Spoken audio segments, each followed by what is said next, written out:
Yeah, it was really good. I think we absolutely love coming back to Australia and playing on home soil, so it's always a special night for us to be here. We struggled a little bit in the first half, but came out in the second half firing, and it was really nice to get 4 goals and a clean sheet as well. How important was that response just outside? Hayley was saying about how important it was, but for yourself, how important was it to make sure that you guys got that? Yeah, very important. We came in at half time and we tried to focus on the positives, and I think when we went out for the second half we did that. You could see in the way we played. We scored 1 goal, but we didn't stop there. We kept going and we held on to the clean sheet as well. So yeah, it's an important start for us leading into the next couple of games as well. How good is it for you, Hayley, as well, considering you haven't been getting very many minutes with Manchester City, so to come out here and score 2 goals and to look like you're really fit and firing, how important is that for you?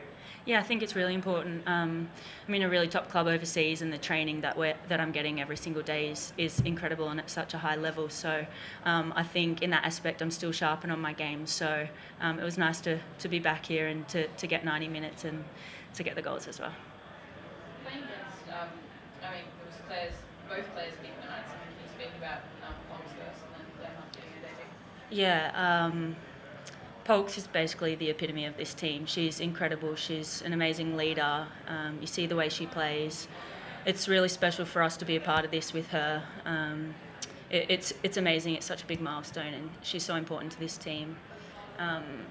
With Claire Hunt, I actually played with her at Canberra United many years ago.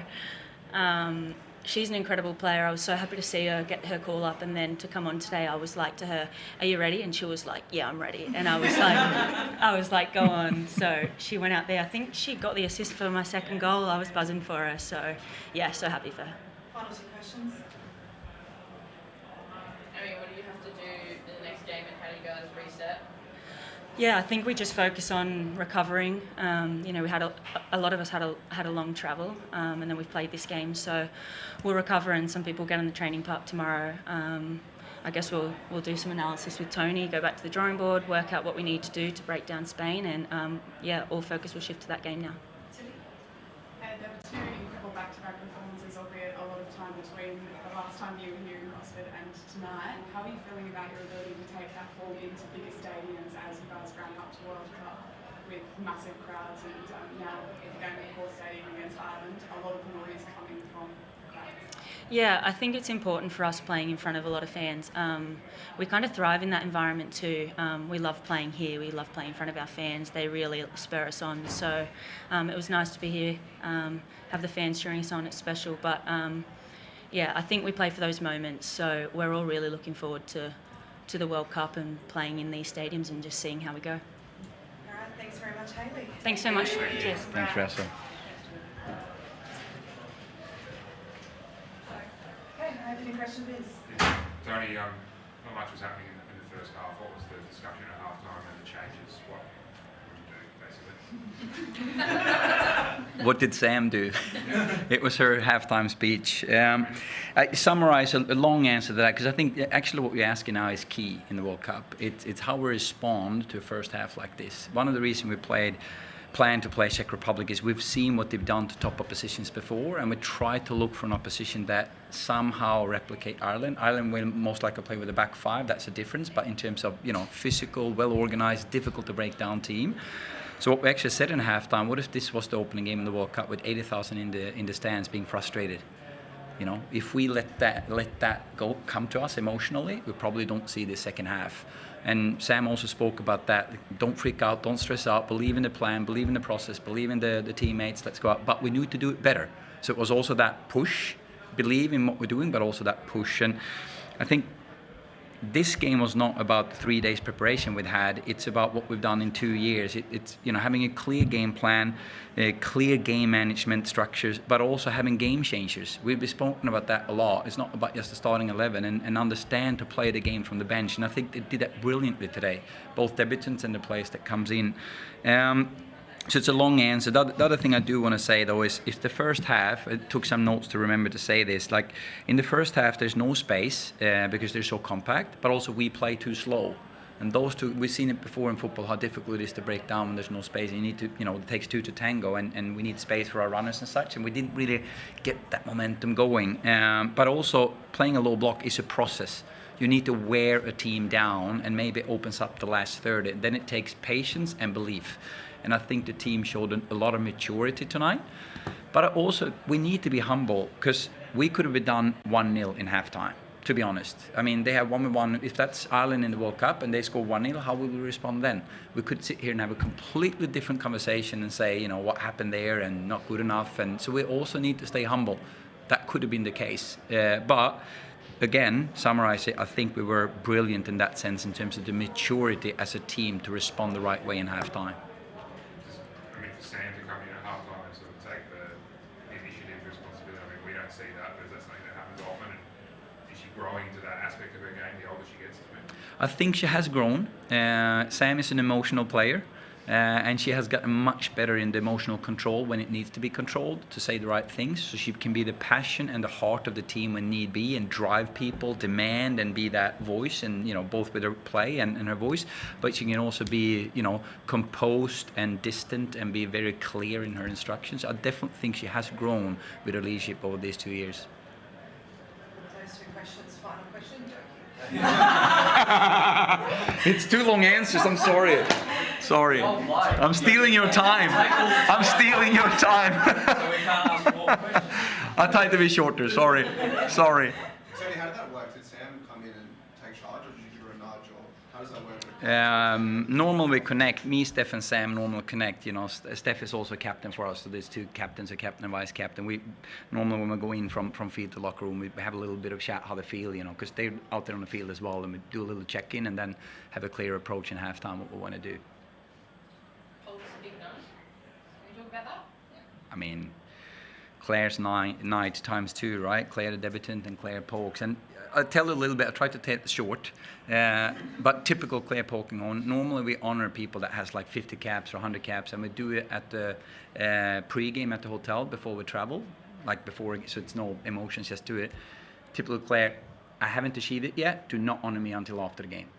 Like, she doesn't even allow us to honor her before the game. It's typical Claire. Like, it is so typical her. So obviously we're looking forward to get back to the hotel, and we have something prepped for her. Don't write that too much, but I mean, I'm so proud to be a small part of her journey. For me, she is and will always be a true legend for this game. You talked about game changers, Tony. The first was Claire Hunt coming on for her debut. Was that a planned substitution, or No. was it something you made in game? Yep. And why? We challenged, we had a coaching meeting the other day and challenged ourselves and said, we have to treat this like the World Cup. We have to make decisions like the World Cup. We need to train in-game management, read the game, make decisions. So I have Hawkeye up in the sky. You see me with an earpiece at times as well. And we analyze the game and try to make decisions. We always play scenario games a day before. What does the happen? What is the play the game scenario training? So we're less emotionally doing the game. Someone asked me the other day how she's gone in training. I said we haven't really trained that much, but her presence mentally had shown me that she was ready. She has carried herself in a very, very mature way. She's beyond her years, and I'm going to be honest, this might be too big of a headline, but I'm not sure I've seen this type of debutant under my 2 years in this team. Yeah, I mean, think about it. It's 0-0 against Czech Republic. It's a World Cup year. She hasn't played a minute. She goes in halftime to a team that struggled in the first half, and she looks like she's done nothing but playing with us. For me, that's massive. George, and the quick follow-up. Alex Chidiac as well came on just after the hour and gave something different. She's a different kind of midfielder. How did you see her game? Exactly like when she came in against Denmark. We're looking at what type of players can we use as game changer and in what way. And now she's shown twice. She's a pure number 10. Everyone knows that. Her best position is 10. But she's proven against Denmark she can come in as a 7 to come in with the left foot. Now she came into the left, came in with the left foot. So she can play as a 10 even though she defends wide. And she's proven to me that she can definitely be a phenomenal game changer. Obviously she's also knocking on the door to start. But game changes is a massive plan to win tournaments and go deep into tournaments. You spoke about kind of that patch in the first half where the Czechs had a couple of decent chances. Apart from that, your defence was solid, but how much do you need to kind of step it up going into Sunday's game? I definitely think Sunday's game we need to be much better. I mean, if you give away that type of space when we lose the ball against Spain, you saw Spain, maybe some of you saw Spain earlier today. I mean, the way they move the ball, their interchange, how fluid they play, how fast they play, it's going to be a completely different challenge. With all due respect to Czech, I think Czech is a good team, but Spain in terms of ball movement to challenge our defense is going to be a completely different thing, and we have very limited time to look at it. So it will be a lot of video training because we can't really train tempo-wise on the field because of fatigue. Final three. You need to be a little more, I saw it a couple of times in the second half. Played one, Katrina Dory played nice past the 40 that kind of led to the first goal. A very direct ball, wasn't a long ball. Yeah. You need to mix that up. Will we see more of that against Spain? Spot on. That's what was sat and discussed in the first half. I said we play short passes all the time into press, like the first play, not the second play. We didn't look up enough. Everything was short to feet into press in the first half. In the second half, we were much more direct without playing a second ball direct game, if that makes sense. Not just lumping it, but we played more on purpose to break lines. And this team, look at the pace we have. We have to break lines. That's our game. What I did like in the second half, though, was the variation. Because you also saw some nice combination play central, you saw some wide play, and you saw some direct play. So much better variation in the second half. Stephen. You alluded to it a couple of times already, the Ivy Lloyd turnover in the first half, and obviously I think you kind of implied that was why Claire Hunt was brought on for the second half. What does Claire Hunt have to do in your eyes to possibly make the 23 for the World Cup? I think it's a bit too early to start talking about roster selection now. The players can do the math. They know it's the World Cup year, and there's a few spots left to be grabbed there. All they can do is just focus on performance maximum and knocking on the door. What I want to say though about Ivy, this is not Ivy's fault that we play this way in the first half. It's a team that doesn't play the way we should. And also I think Ivy's performance replicates a little bit of the problems that I said before this tournament started. The limited minutes that a lot of these players have played. You could see in the first half, it was a bit, the first touch wasn't really there, it wasn't fluid, the tempo wasn't there, and it almost like it took 45 minutes to get going as well.